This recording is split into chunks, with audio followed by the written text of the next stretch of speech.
our turntable, which is celebrating its 102nd anniversary on site this year. It's also one of 16 historic functioning turntables left in the United States. This is the second of two tables that's been here.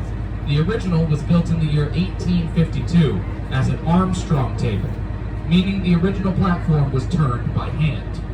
But the balancing point at the center of that original table was so good that with a train on top, you only needed 2 men pushing poles in order to turn the table. That balancing point is still beneath us today, and we're still so well balanced that with 80 tons of locomotive on it as we speak, the 2 electric motors that turn us only have 7 horsepower each. Meaning right now there are lawnmowers at Home Depot that have more horsepower in their engines than what is turning us right now. And if you look at the rim of our table, you will see no hooks, no locks, no safety catches. There is very little stopping us from overshooting the alignment of the tracks. If those rails are out of alignment by less than an inch when we leave this platform, there's a good chance that the train will jump off the rails. The only thing stopping that from happening is Adam in the control booth at the back of our car. Now Adam's been at this for about a month now, and I think he's doing fantastic. He's been trained in this very mysterious art called eyeballing it to make sure that the rails line up properly. And in the 2 years I have been working here, eyeballing it has not failed us yet. Now alongside being a museum, we also do railroad restoration work. And in the section of the roundhouse behind us, we are in the process of restoring this silver train car. This is the 374, and it ran for the Central of Georgia in the 1950s.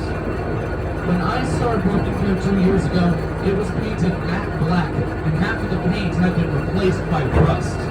We've been working at it for about a year now, and we've been restoring it inside and out.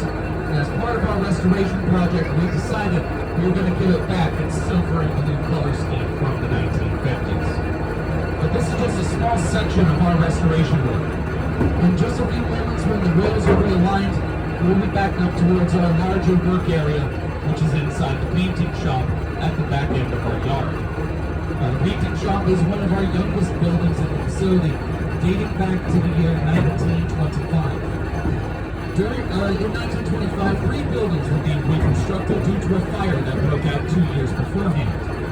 And alongside that, there were a lot of other renovations being done, as this is when the Central of Georgia was at its most successful and the site was at its busiest. If we were here 100 years ago, we would see anywhere from 800 to 1,000 employees working here every single day, 12 hours a day, while the site is operating 24/7.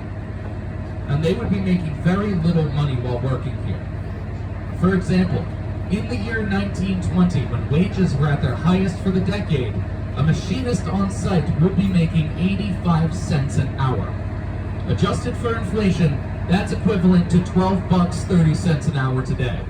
$4 short of the wages of a Publix cashier, and nothing compared to the $25 to $30 an hour that an apprentice machinist can make in some parts of this country today.